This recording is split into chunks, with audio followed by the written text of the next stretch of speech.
Tänään kaikille jänisjahtiin tultiin. Taas ruveta kuseelle vaan paskalle koirakin. Ollaan Puolangalla tuossa teeri- ja mehtojahissa. Tänään on ollut vähän huono päivä. Ja yksi mehto on nähty ja muutama teeri. Tuulo on niin kovasti. Ei nouse teeri oikein puuhun.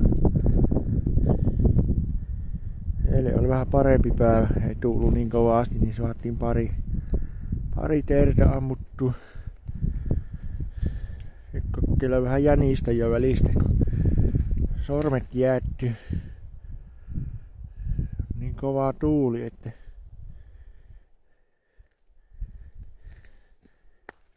jäättyy sormet, vaikka hanskat käänsäkin. Sillä on varmaan joku 3-4 astetta nyt paljakassa pakkasta. Jospa sitä kello nyt ei varmaan kuin 2 jotta. Jospa me tuossa 2 aikoihin. 2 aikoihin kun tuossa iltahämärässä, jos ne tulisi kiviä syömään, niin jospa me sitten saataisiin vaikka koppelo tai mehto. Siinähän näkyy vasta sitten. Ei urkilla oikein lähde, et oikein tiedä minnekä päivänä se lähti.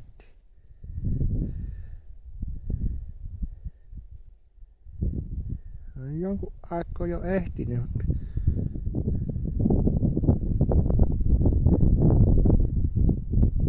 ei oikein nyt ajan löytyy.